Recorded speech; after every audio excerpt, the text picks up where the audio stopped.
Of course. So we're going to walk through the Divi project. I'd love for you to give a brief overview of what it is, simply for all of the viewers who are tuning in. Yeah, so we're basically a payment token, a proof of stake coin, and we started in 2017. We did an ICO. We raised 2.6 million. Our market cap is about 50 million now. So we've done exceedingly well. We're one of the best ICOs from that era as far as how much we've been able to generate in value relative to how much we actually raised. So that's one of the reasons people kind of get excited about us, because we've been able to prove that we're able to do a lot with a small budget. And what we're basically focused on is making cryptocurrency very easy. So at the time when we first started, people didn't really understand why this was needed, but now it's become very clear. Most of the cryptocurrencies are still very difficult to use. And so we're focusing, trying to be in some ways like Apple, in that we really focused on sort of all the things that make cryptocurrency sort of painful or scary for users, because to some extent we know that cryptocurrency won't really be adopted by the masses until we have a much easier way of using it, right? Right. And I just want to go over proof of stake. And just for anyone out there who's just now learning about the Divi project, can you tell us why proof of staking is so important right now, especially in cryptocurrency? Yeah, well, so staking is an interesting thing. It's when Bitcoin first started, everything was proof of work. And I remember even in 2017, when we decided to do proof of stake, so many people were hesitant to sort of endorse it. Even though it had been around for 4 years or so, people said, oh, this is an unproven technology. We can't trust this. Proof of work is the only way to do it. But we saw right away that proof of stake seemed to be the sort of the future of how money should work. And what I'm looking at right now as far as proof of stake and the importance of it is that when we look at regular money like fiat currencies, we're talking about a continually expanding money supply. The governments and the banks expand the money supply through inflation. And cryptocurrencies expand too. So when we look at who gets the rewards for that expansion, it's very different, right? In the case of Bitcoin, it's the miners that get it. In the case of fiat currencies, government currencies, it tends to be the super wealthy that are getting the benefit of the expansion. Proof of stake kind of solves that from a very fundamental level by giving those rewards to everybody. So, for example, in the case of Divi, you only need 10,000 Divi to sort of start winning stakes, and we have ways to do pool staking. So the idea is that if you have some Divi, you're always making more, and people really like that. And so we actually added, from the beginning of our blockchain, we added 3 different ways that you can win more or earn more Divi. So we have what's called master nodes, we call Divi nodes, and we have staking, which is a different type of node. It does different functions with the blockchain. And then we have what we call a lottery block. It's really more like a sweepstakes that's added. Basically, every time you win a stake, you have a ticket to this lottery, and then once a week we pass out a bunch of bonuses to random people. So that kind of makes it a very sort of gamified and exciting ecosystem for participants to be in. Gamification is really important with cryptocurrencies and really kind of any type of marketing or business these days. There's lots and lots of books written about it, and people love games, they love to play. So by sort of gamifying our entire ecosystem beyond what it had done before, it has made it very popular. And it's all designed to sort of keep people excited about Divi and build a brand. So the way I see cryptocurrencies and money in general is that everything has a brand. If you know about branding, you know that brands sort of beat everything. They beat features, they beat profits, they beat just about anything. And if you have build a strong brand around something, it's worth more than almost anything, any aspect of your company, whatever that is. Bitcoin has a phenomenal brand, right? It's, loved by tens of millions of people at this point. And so that gives it a lot of value. And so as a cryptocurrency CEO or founder, creating that brand of what your cryptocurrency stands for is extremely important. So in the case of Divi, I wanted to early on create a brand of Divi kind of being cool. We knew we needed to basically, we compared ourselves to Dash a lot at the beginning. So we wanted to make it sort of better than Dash in many different ways. And that's why we added sort of 3 different staking mechanisms. Dash invented the masternode. And what we did is we invented the multi-tiered masternode. So there were 5 different tiers, gamified that. And the reason we did that was to make it so that people wouldn't sell the rewards they were generating with the nodes, or instead would keep them trying to reach the next tier. And that's proved extremely effective. That's why our price has gone up and we've had so many people get excited about what we're doing.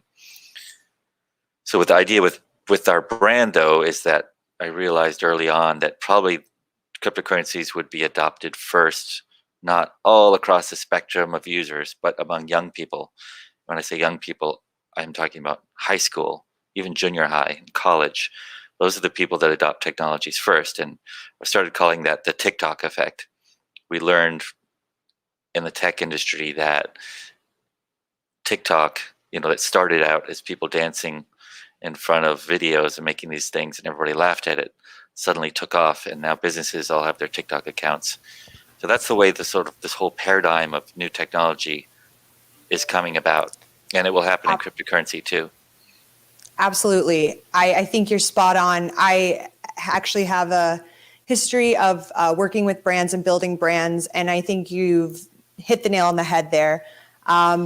Building brands is all about creating desire, and it's also about continuing to create loyalists for your brand with a good product. Once you've caught their eye and they are desiring what you have, and then you make sure that that product is delivering on what they need, you're solid, you've got your base. And the tools that you're saying that these young people are attracted to that help you market, like TikTok, social media, we're seeing what's going to happen in the future, especially with these social media platforms, as we figure out how to make them more decentralized. I think when we recently saw what happened with Twitter and Facebook and creating a more open place for freedom of speech on Parler, I think we saw that there's a need for a social media platform that is decentralized. But these tools are obviously very important in utilizing, building the base for your brand. And you're right on that. I also wanted to mention, I have Adam Manka here. He was just on the Zap.org panel, and I know that Zap and Divi have partnered together in the past, and I'd like to talk more about the technology that you were hitting at, especially when you talk about gamification and looking at these multi-layer chains. I'd love for you guys to talk about wrapping and your partnership together with Zap. Yeah, absolutely. Hey, Geoff, how are you? Yeah, it's good to see you. It's great to see you. So I actually want to touch on something before we get into that, because Geoff mentioned kind of like the gamification of proof of stake and, the sex appeal that specifically Divi has. And they have somewhat of a tiered system combined with, kind of like this lottery reward built into their proof of stake architecture, if you will. And I always found that really fascinating. So your community is like really involved, helps people get set up with Divi nodes. And also, they have this other component where, randomly you're able to, I guess, win a larger reward than typically possible. So what does that look like from the implementation of that? How many blocks is it? I couldn't remember the exact one. What do you mean? Like as far as how the lottery block works, or? Yes. Yeah, so we just do what's called a super block. So once a week we have a super block, and that pays out those 11 winners. And it used to be that, somebody could get lucky and win multiple times the lottery. We had 11 different winners, one big one and 10 small ones. We actually just did a hard fork at the end of the year and made it so you can't win. And actually, you can't win more than once a month with a particular address, because we had a lot of people complaining, oh, the rich are getting richer, the rich always win. You know, of course, they're staking more, they're getting more tickets, they have more invested, they should get more. But we got so much pushback on that. We're like, okay, we'll make it so the rich don't get as rich as fast, you know. So now it's a little bit more diversified, and some smaller wallets are winning. You know, of course, the rich can just create more wallets and split up their funds, but they don't always do that. So at least it looks better, and so yeah, that's kind of what we did. But it's been really exciting. You know, we've had many cases where sort of smaller owners of Divi have won one of these, and you know, these are people sometimes in Africa or Venezuela where it's a big deal for them. And there's other people that when they do win, some of the big owners, they're very generous and they donate those rewards to great projects or to help some of the smaller owners. So it's been really fun to see that. We really focus on the community, having great people. We think that quality beats quantity. So we're not going for a massive number of users. We're trying to go for people that are really friendly, really believe in the project long term, and are very sort of inclusive of newbies, because we have a lot of people that come in and they only really have Divi, maybe they have Bitcoin. They're coming in because they've heard it's easier and they just like the community. They've heard that the community is really friendly. So, and we give them a lot of help. We have people 24/7 in our channel that helps people, that just walks people through anything and everything they need to know to get into Divi or, you know, the different products we're building. Great. And I guess for the other question, can you simplify? Oh, if you guys want to talk about wrapping. Yeah. So I guess like the goal in the discussion and what we're aiming to do with kind of this multi-chain and, you know, trying to port Divi over to other platforms to allow it to participate in DeFi is really trying to come up with a non-custodial version of a cross-chain bridge and allow for, you know, automatic staking. So while you're going cross-chain, essentially what we'd like is like two functions. The first is to be able to port Divi over to something like Ethereum, right? And the second is to make sure that not only is it decentralized, but also there's some kind of mechanism that just allows it to be automatically staked. And therefore, what also occurs is trying to figure out a mechanism by which your stake, while you're holding the Ethereum wrap Divi, if you will, it has the capability to grow automatically. So there's no other need for you to be able to pop it in and pop it off from the other chain. Now, there's some challenges that go into that, and trying to figure out kind of like, how do you get a reliable oracle to tell you what the balance is? You know, how do you have an event watcher? How do you manage the wallets? How do you have them be more secure? Because at the end of the day, what you don't want is something crazy like a flash loan attack. You also want to see pricing that's not manipulated, meaning you don't dictate the price on one end or the other, but you want it to be as equal as possible as it can be on the exchanges. And the way that you do that is by having easy arbitrage opportunities, having enough liquidity on one side so that you'd be able to trade, get on and off. And also that kind of like two-way functionality. Once you pop it on Ethereum, you want to be able to take it back off. Right. Mm-hmm. That's what's really interesting to me, is being able to have users automatically move it from one chain to the other, doing it themselves and in small quantities. Because generally when you do wrapping, you know, you have to find a custodial agent, and there's often a minimum, and there's emails and KYC and all kinds of stuff involved sometimes to do these types of manual wraps. So what the Zap team is trying to do is to make it all automatic. And it's a lot harder. I'm glad we have somebody as smart as Adam working on this, because it's very complicated, and it's a big problem. And once it's solved, it will become something that's very important, I think, in the entire cryptocurrency ecosystem, because there's all of these proof of stake coins that should be wrapped and be available on multiple other chains. So right now everybody's focused on Ethereum because of DeFi, but you know, there's Polkadot, there's Cardano, and there's even something chains like Wax, which is one of my favorites. We want to do a wrap Divi there, so that we can basically have NFTs that are paid for in a different version of Divi, or have Divi attached to them. But that Divi has to exist on the Wax blockchain to do that. So wrapping tokens is something that seemed like kind of a novelty when it was first done. Everybody thought it was really cool and stuff, but that's going to become an incredibly important part of the entire crypto sphere, if you will, because there's so many different uses, and making all of these coins interoperable is extremely important for making crypto in general easier to use. It's so confusing for the average person to try to understand where and how they can find these cryptocurrencies and what it means to be on one network or the other. Making everything interoperable everywhere is really important. That's why we have one of our main initiatives we call Divi Everywhere. So we're trying to get Divi, some sort of wrap Divi, onto every single important blockchain, so that wherever people want it, they can find it. And then they'll have an easy way to move that from one to the other automatically. This is why Zap's technology that they're developing is incredibly important, not just to us, but the entire crypto sphere. To the entire ecosystem of, building out what we want the crypto sphere to be, to build Web3. So yeah. I mean, once you guys solve this at Zap, it's going to be like a massive use case that nobody's even paying attention to right now. It's very early stages. That's why I think Zap is a really good coin that people should be accumulating right now, because I believe you guys are going to do it. We've had enough talks about it. So I tell everybody, buy Zap. I just think it's a really good. This is not financial advice, though. This is what I tell my family and friends.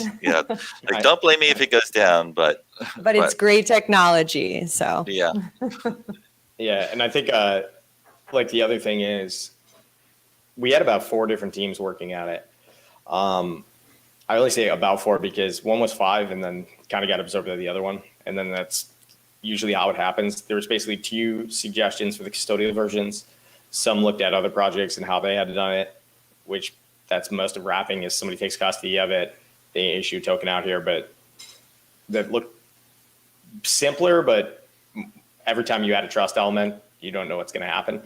And then there were 2, one was like an event watcher with a non-automatic staking, and that one worked, but didn't really seem to go far enough. And then like one of the final ones was a little bit more intricate, and kind of where they're at right now is looking at the other 2 custodial versions, trying to figure out how like you can sub it out for like multi-party oracles and have some kind of validation. And then also, taking what we learned from the non-custodial side, plugging, what we've learned from each of those and combining the teams up, and then kind of implementing it all. So yeah.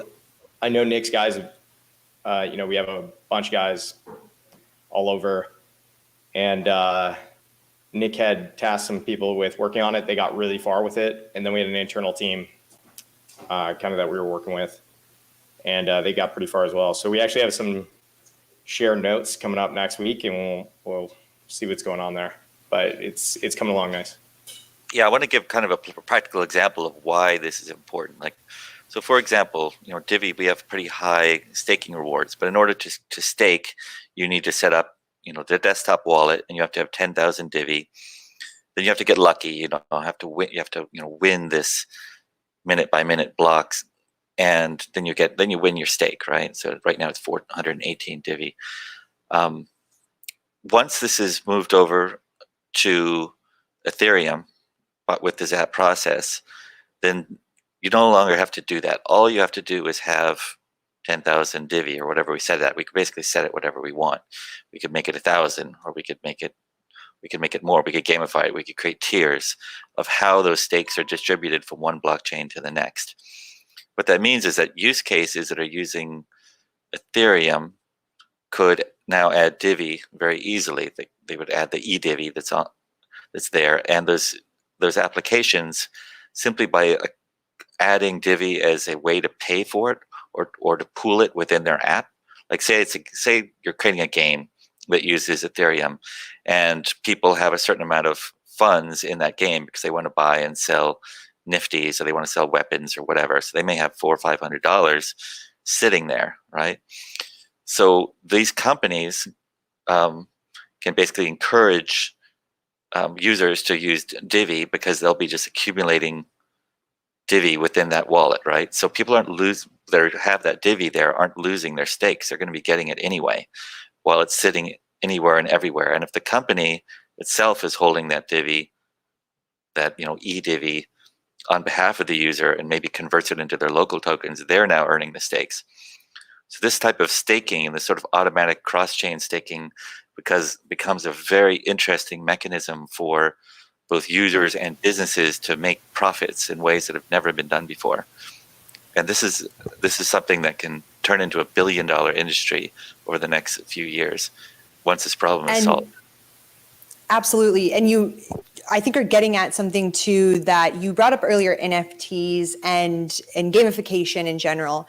This is the perfect example of why those things are valuable in these new gaming worlds, and creating these NFTs that can provide value within these spaces. So yeah, I don't know if I know you mentioned gamification earlier in another panel. So I don't know if you want to expand on why that's, important right now, or talk about the NFT space. Yeah, absolutely. I think when you're looking at something like Divi and kind of the approach they take, like trying to go after these games and different things that engage users, right? It's really ultimately the goal to make sure that more people use it and make it as easy to use it as possible. One of the easiest bridges, as I guess like the gaming industry and real life start to like blend, especially like VR, AR, XR, this kind of space. It's a really easy way to prove a use case, because in the game you can train younger people, like Geoff was saying earlier, your junior high, they're all the way up through college. These people are going to get used to it, using it in game. They're going to see how to use it in real life, buying items, NFTs, everything else. So I think Divi's really taking the smart approach there. And as for like the gamification, games teach us at the end of it just more inherently complex things. Like you take something away from it, whether it's a storyline, whether it's emotion, whether it's some financial type of understanding. All these games do is literally teach you skills, and you become better at them. And ultimately, I think the bridge for it is a lot easier in the gaming world. So I think I think it's Siege Worlds is a really interesting, way to evangelize Divi, and Zap for that matter. I think you're including that in there as well. Yeah, definitely. If I understood correctly. Well, we're going to add Zap to everything. Nice. Is there, currently, do you guys have a game that someone could kind of get plugged in, get introduced to, Divi and what we're talking about? Well, we actually have, you have? I have a media company that I own called LightningWorks. You can find it at lightningworks.io. And one of the things that LightningWorks owns is it owns part of a gaming company in the UK, and is funding the production of a game called Siege Worlds. And Siege Worlds, is sort of a test bed for a bunch of new technologies revolving around NFTs and blockchain and cryptos. So basically the way the game will work is that you pay to play, like per game, and then part of that money goes to the development team of that cryptocurrency. So it becomes a funding source for coins like Doge or even Bitcoin that don't have a funding source. They don't have a foundation that's sitting on a bunch of coins.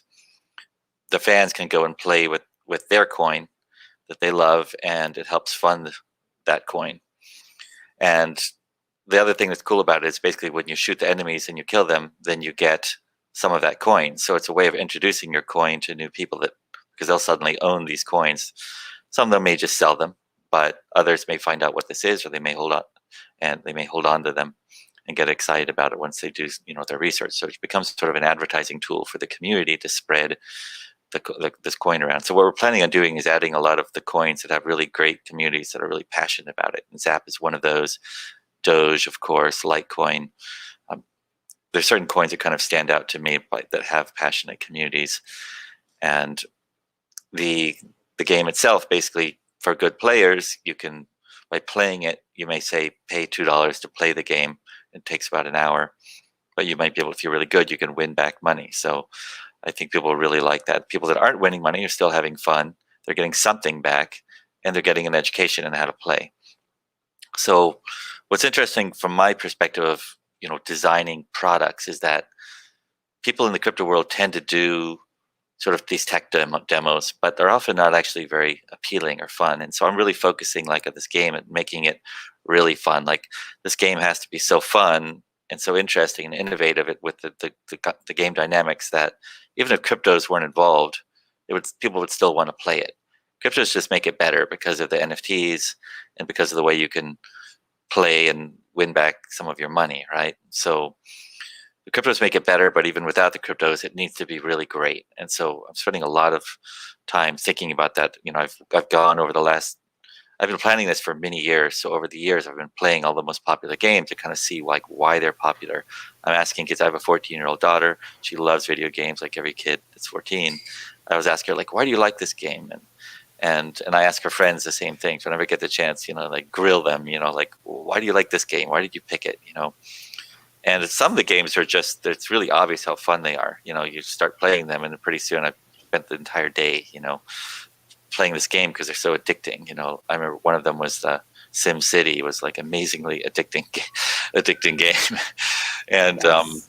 So you tend to learn like what makes the games really fun. And so we're having a lot of fun doing that. At the same time, we're making a comic book we're going to be releasing pretty soon. We're trying to be first. There's several companies that are building digital comic books for the blockchain. We're trying to be the first ever to be released, and we're getting pretty close. So we're not sure if somebody's about to jump ahead of us or not, but we think we'll be first. And so we're making a game, a comic book called Siege Worlds. And within that comic book, you'll be able to find NFTs that you can play in the game. And so we're talking about other companies too, where some of those things that you find could be used in more than one game. Games that are not related to us, not made by our company, but with agreements with other companies, those weapons or magic items, whatever they are, can be used among multiple games. And that's really very exciting. It's a really easy way to sort of tap into the players and brands of other sort of partner gaming companies. Absolutely. That reminds me of, I grew up playing like Final Fantasy and Kingdom Hearts, and I want to lead this into something else, but you would find these Easter eggs within, those partnerships. And for fans of one thing, that was so exciting. And I think it's so important. I've kind of grown up as a digital native, and I would say that technology taught me math, taught me so much. So what you're saying, you're not only having fun, but you are kind of secretly developing skills that are helping to create this entire universe of, new technology and blockchain and whatnot. I think this is a perfect segue into bounties. You talked about hidden NFTs. I'd love for you guys to discuss bounties and kind of like these hidden treasures within what you're talking about as you go deeper into the gamification of these different technologies. Well, normally when we talk about bounties, we're talking about I think of bounties like in terms of ICOs, where people get paid a little bit of a coin to do certain micro tasks, like tweeting something. What you're talking about, I'm referring to as Easter eggs. You mentioned Easter eggs, but so you're talking about Easter eggs, or you're talking about something related more to bounties? I think what I guess I am kind of tying the two in, where in the development process of creating these things, bringing developers in by using or utilizing bounties. Mm-hmm. And then once you've started to really develop this world or game out, being able to leave things behind, like the Easter eggs and the hidden NFTs and whatnot. And I think bounties are actually, sort of a version of crowdsourcing in a way. So we could do things, and I've thought about doing this, where you can, with the video game, you can basically offer a bounty, or you can basically crowdsource people to develop different monsters. Like, we want to have lots and lots of different monsters for the different waves. I've actually hired my daughter. She's making monsters for me for $10 a monster. She's a really good artist, and it's been pretty fun taking her designs and having the team create them in 3D and animating them. And when she was like 10, she fantasized about being a video game designer. So it's really fun for her now at age 14 to actually see her things sort of coming to life in this and being added to the game. And she's making some really scary stuff too. So it's really fun to see what she can do. And I think that's the kind of thing that is really valuable. I've thought about it, like, we could have a whole force of kids that are kind of creating stuff. I don't know if it's even legal, to have a bunch of 14-year-olds making stuff. Of course, with her, I can call it a chore, right? But it's there's so much potential with crowdsourcing, and crypto is kind of natural for that, where you can have people be paid around the world in a single crypto, and people can then create, in our case, it might be different monsters, it might be different models for the monsters, it could be characters, it could be weapons, it could be different things that we put in the environment. And the reason that's really important and how that's sort of natural with Divi is that a lot of the best creators of these things are going to be artists. They're not going to be people that are crypto nerds. They're only going to be interested in doing this for crypto if that crypto is very easy to use. It's easy for them to convert it back into dollars or Bitcoin. And if we can create basically a wallet ecosystem, which is what we're focused on, that's really easy, then we can bring in all the creative people, all the product designers, all the artists, all these sort of visionaries that make the really good products that people actually want to use. And so what we're doing with Divi is trying to make it so it is the ecosystem for all the creative people. Apple was very smart early on. They really focused on getting creatives in, and that's sort of where I got the idea. But I think that people don't really realize, at the surface, how important it is to make things easy and what that actually does for your ecosystem. When things are easy, people aren't also afraid to get out.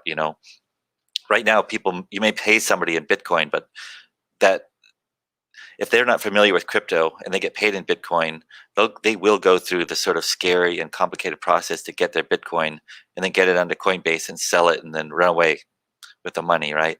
But that's not what we want. We want people to hold on to their Divi and hold on to their crypto. So the products we're making to hold on to this will be very, very easy and fun to use, so that they won't feel the need to run away from the crypto sphere. They'll stay there, and we want them to keep holding their funds in Divi because of all these staking mechanisms. They're earning a lot more Divi than they would be if they're holding it in Bitcoin or fiat currencies. So I actually have a question for you, Geoff. Why? I guess like what experience do you have that made you want to go for accessibility? Like, you have this Divi everywhere policy, and I wholeheartedly agree with it. Like, get it everywhere you can. But some people really focus very nichely on a specific market. I think you're going after a very broad approach. Is that because you think that you're going to get like 80-20, like one's going to really pop off and then you're going to double down on that? Or are you just going to try to go after the broad spectrum? Well, part of going after the broad spectrum is that I have a very focused idea, right? I mean, it's making Divi into something that's being used by 100 million people or more. It's just that there's a lot of parts and pieces that are necessary to do that one focused thing. It's not easy. In the old days, you could just create a cryptocurrency and everybody would buy it because there were only a few of them. Now you have to do, in order to be the cryptocurrency that has a great brand that everybody's using, that everybody knows about, the future is a kind of a moving target, right? It's moving around. What's with all the technologies and everything that's going to exist in 5 years, we have to be building now for that future that exists exists then. And there's a lot of parts and pieces to it. So it does look to people sometimes like we're unfocused because we're doing all these kind of things. Like, they ask me, why are we doing video games? Why are we building a digital nomad space. Why comic books? Why all this stuff? And the reason is because of what I went back to, the TikTok effect, right? I believe that cryptocurrencies are going to be adopted first in high school and college students or even younger. And there will be there'll be a tipping point where all of a sudden in 1 year, every single kid is using cryptocurrencies. They're all sending them to their phones, to each other on their phones. And if you're not doing that, you're not cool. Like, it's going to be uncool to use dollars, and it's going to happen really fast. And we're talking about 100 million kids or more in that age range. And so if you think about it, what cryptocurrency will they use? Well, that's why Doge has a huge potential. Like, it is really cool with that dog and everything. Kids will love it, but we want to be there too, right? And so what I'm doing now is creating a lot of use cases that appeal to that age group. We're going to be creating a sort of a gig economy app that allows you to, earn crypto by doing gigs. And for young people, the gig economy is really important. People don't want to be trapped at a desk. They want to be traveling to Costa Rica, where I live, and surfing in the mornings and the evenings, and working during the day on a whole variety of projects because they get bored fast. And there's just not many jobs available to young people. The older people get all the good jobs, so they have to do gigs. So we're doing gig economy. We're doing, like I said, the digital nomad space in Costa Rica, where we have yoga and surfing and an organic farm and all this kind of stuff, and a restaurant. You can basically live your whole life there if you want, because everything is crypto, right? You can earn crypto and you can spend it on your rent and your food, right? So it's gonna. I don't know if you could do that anywhere. It's great. Yeah, I think also you're hitting on a broader theme. People traditionally didn't have the same relationship with money that we have current day, right? I've been thinking about this in depth for a long time. You read an old book, something like Huckleberry Finn, like one of these books where the people have actual silver, or a young kid goes out and earns money. Like, that was perfectly acceptable. Go try and set up a bank account at 12. You're not going to be able to, right?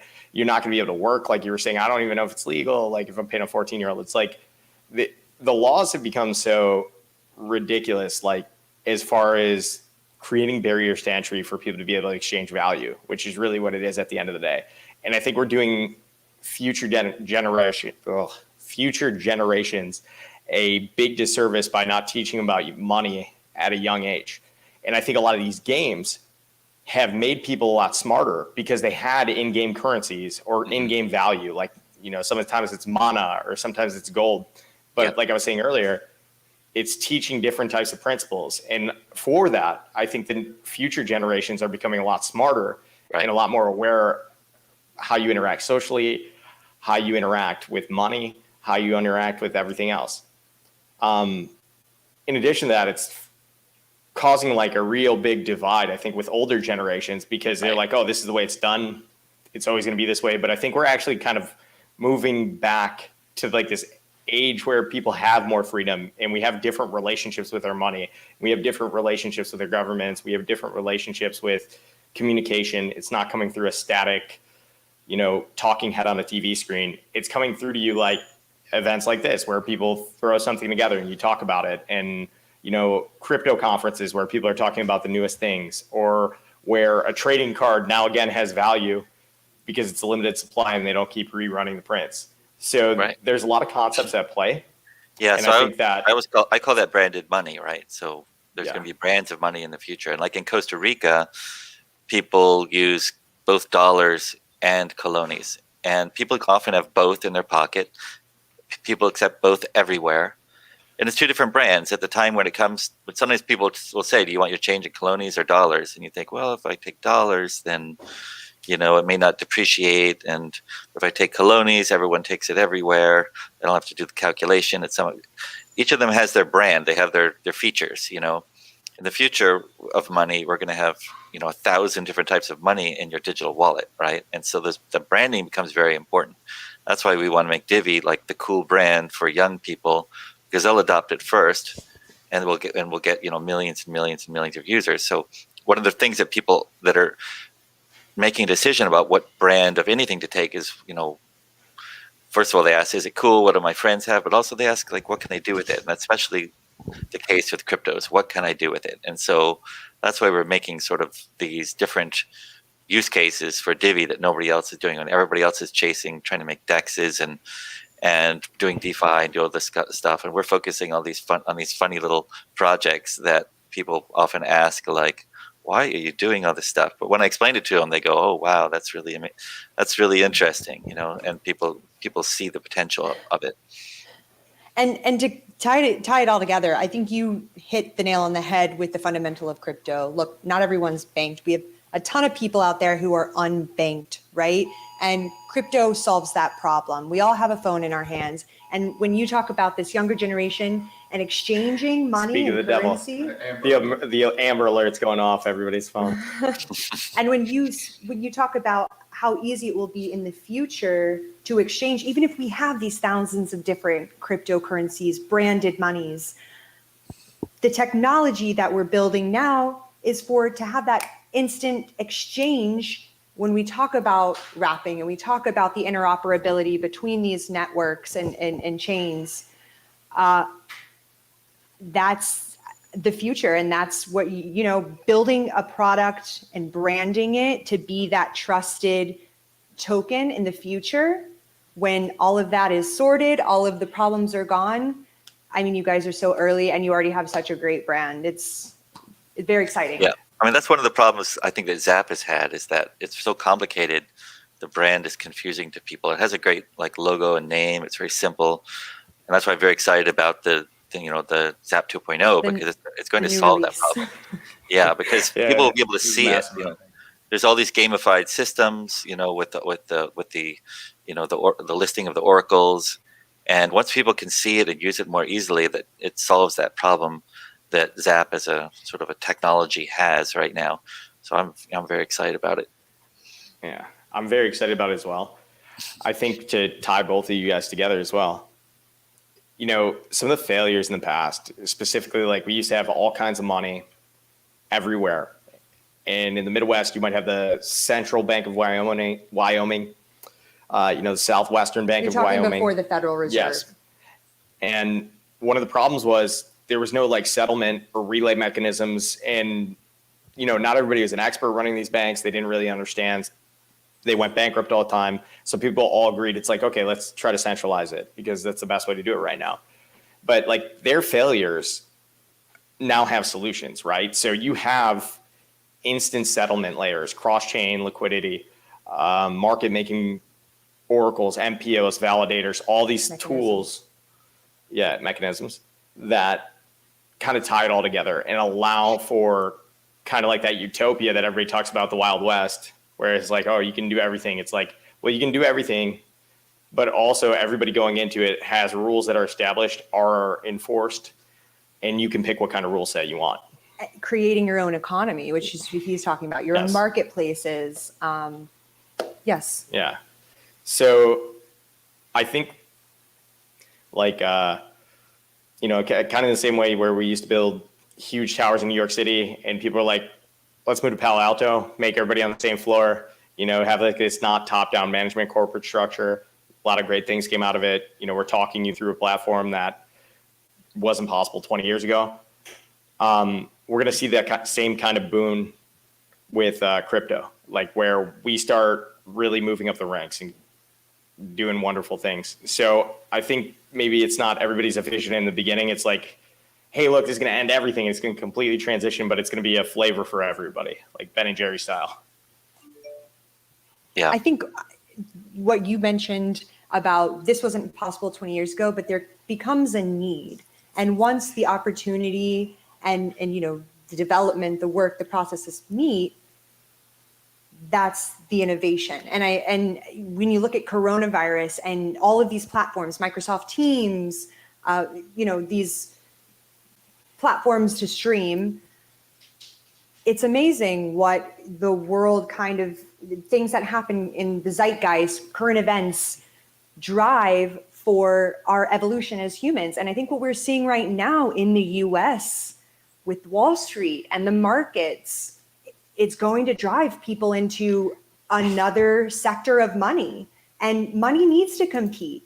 It needs competition to grow. And I think in the next few years, especially, I don't know, as Brock Pierce put it yesterday, if everyone fled tomorrow, the crypto world is not ready. But as we continue to build these things out and, have these conversations and support all of these technologies, I think the shift is happening maybe sooner than some people had initially projected. Yeah. Well, what's interesting about branded money too is that, right now we kind of compare cryptos and fiat, but there's a lot more brands of money that are coming, entire classes of money. There's going to be tokens that represent gold and silver, and basically any type of commodity can be one. There can be, a coin that represents a whole basket, like a whole basket of fruit futures. Somebody was talking to me about that. Nobody knows what fruit futures are unless you're in that market, right? But you could buy one coin that sort of resembles or represents all of that. And, there can be coins that represent real estate. There can be coins that represent all the real estate of a particular country or a different type. There's going to be so many interesting tokens that sort of cobble together different types of value. And those are all going to be tradable instantly in your wallet and swappable with everything else. What that does is it creates a huge amount of competition between different types of value. So for example, if you look at how much different types of money are worth, like all the cash in the world is less valuable than all of the real estate in the world. And so once you can tokenize that real estate in some way, it becomes a serious competitor for cash itself. And cryptocurrency, blockchain has the ability to do that, along with the right legal mechanisms. What that does, though, is it helps sort of democratize sort of value, and it makes it very hard for certain individuals or certain conglomerates that want things to be the way they are now with fiat currencies and the way they're built to sort of help the super rich and the bankers make more money. It helps sort of put some real competition into the system, and blockchain is going to be able to do that. And so cryptocurrencies they're a very direct competitor in some ways to fiat currencies, but there's all these other competitors with huge vested interests that will be coming in that will also be able to compete. Well, I couldn't agree more with your entirety of your strategy. I love the Divi community. I'm a huge fan of everybody over there. I love Nick. I love you guys.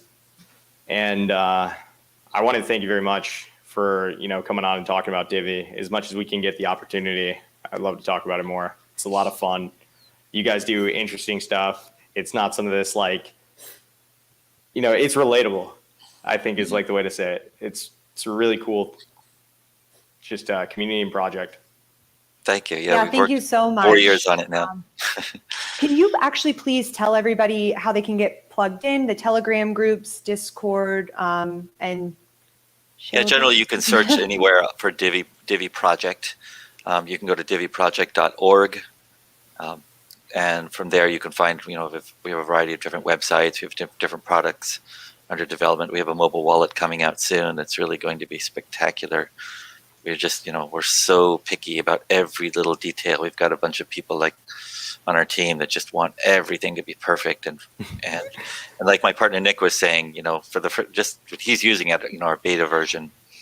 He says for the first time working with cryptos, sending and receiving, it's actually fun. It actually makes it fun. And so we really added that as a core plank to our strategy. Things have to not just be easy, but they have to be fun.